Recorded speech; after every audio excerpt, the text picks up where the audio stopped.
Indonesia adalah satu-satunya negeri di dunia yang diapit 3 lempeng bumi sekaligus. 3 lempeng itu adalah lempeng Samudra Hindia Australia yang bergerak ke arah utara, lempeng benua Asia Eropa yang bergerak ke arah tenggara, dan lempeng Samudra Pasifik yang bergerak ke arah barat. Faktor pergeseran lempeng bumi inilah yang menumbuhkan ratusan gunung api aktif di Indonesia.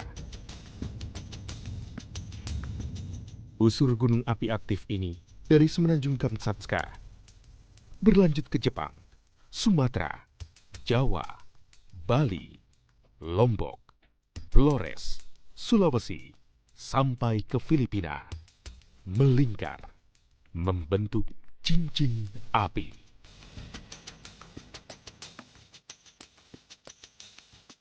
Tak kurang 127 gunung api aktif tersebar dari ujung barat sampai timur.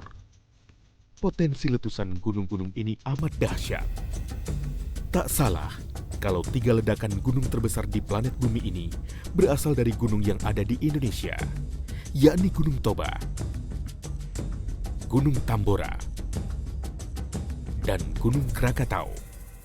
Masing-masing gunung memiliki indeks teratas dari ukuran vulkanologi yang disebut dengan istilah VEI atau Volcanic Explosivity Index. Gunung Toba yang meletus 75.000 tahun yang lalu memiliki angka V8 atau indeks tertinggi letusan gunung yang pernah tercatat dalam sejarah peradaban manusia. Sebagai perbandingan, letusan Gunung Krakatau setara dengan 30.000 kali kekuatan bom atom yang dijatuhkan di Hiroshima. Sementara Gunung Tambora yang meletus tahun 1815, indeks letusannya 7 dan Krakatau 6. 2 gunung ini pun termasuk dalam ledakan yang belum tertandingi di peradaban modern manusia.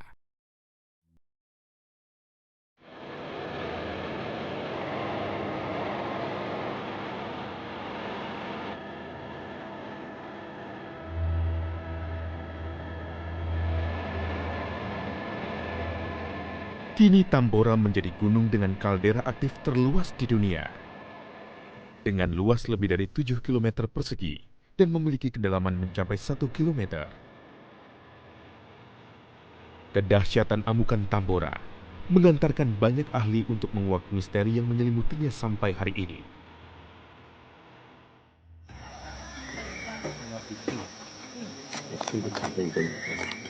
Sudah 3 hari tim ekskavasi Balai Arkeologi Bali mengais tanah di punggung Gunung Tambora ini.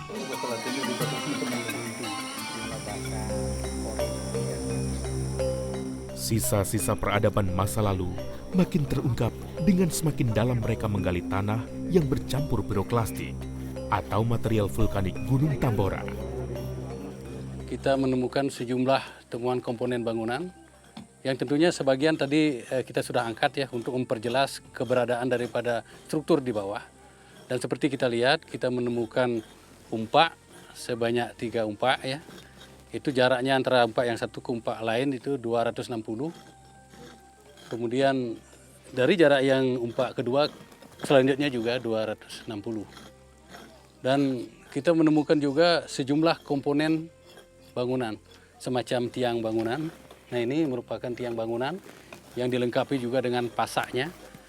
Yang tingginya tiang bangunan sampai pasak yang kita identifikasikan sebagai kolong bangunan karena itu merupakan rumah panggung adalah 120 cm. Dan temuan lainnya sejumlah komponen atap, rock frame itu ya, dari bambu. Dan material bangunan ini, bun kayu ini, sebagian besar ini berasal dari kayu kalanggo yang lumrah dipakai oleh masyarakat ini di sini sebagai material bangunan tradisional yang bahasa Latinnya disebut Ulukana Dua Bangga. Lalu di Bali dikenal dengan kajimas, itu sangat favorit untuk dipakai bangunan tradisional. Membuka kota ini ya, itu berdasarkan dari pola yang kita temukan di dalam menentuan kota ini ya. Jadi karena pertama pada waktu kota yang ditemukan Pak Sigurdsson, ada ditemukan sejumlah komponen bangunan ini. Kemudian setelah saya ukur 15 meter jaraknya ya, lagi 3 kotak, waktu dibuka oleh Puslit Arkenas dengan kita, dengan Balai Arkeologi dan Pasar, ditemukan juga komponen yang serupa. Dan saya punya keyakinan waktu itu bahwa dengan jarak yang sama, kalau kemungkinan itu pemukimannya linear seperti pada umumnya pemukiman tradisional di daerah ini yang masih mentradisi, saya yakin pasti ada. Setelah saya buka dalam jarak yang 15 meter kita temukan lagi. Selanjutnya jarak 15 meter selanjutnya kita temukan lagi.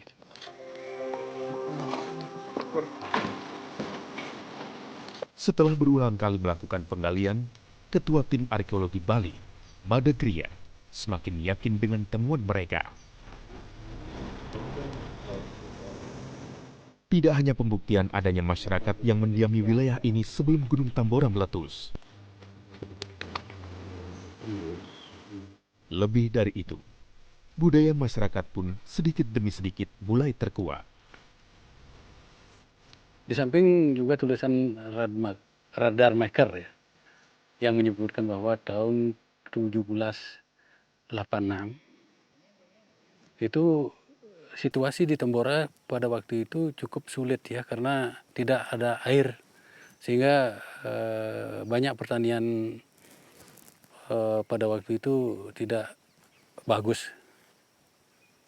Tapi hal itu nampaknya ditanggapi oleh Kesultanan Tambora ya, untuk menumbuhkan kreativitas masyarakat, karena kita temukan di sini banyak juga alat-alat tenun.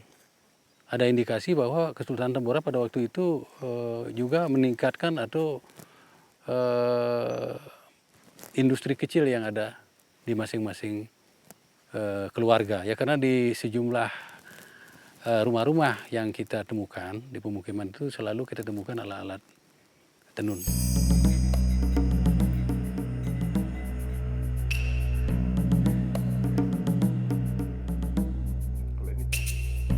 Temuan-temuan yang didapat selama ekskavasi juga menguatkan beberapa tulisan asing tentang kehidupan masyarakat kerajaan Tambora waktu itu. Seperti disebutkan Tobias bahwa Tambora merupakan salah satu komoditi yang cukup andal ya, kuda tunggangan ya, yang diekspor sampai keluar oleh Raja Bima, Kerajaan Bima. Itu sebagian besar diperoleh di daerah Tambora. Dari pembuktian itu memang ada benarnya. Setelah kita gali hampir semua kotak ekskavasi, kita gali menemukan tali tambang, tali kuda, dan juga rangka kuda. Nah, ini juga membuktikan bahwa Tambora juga merupakan eksis dalam meningkatkan komoditi kuda. Ya.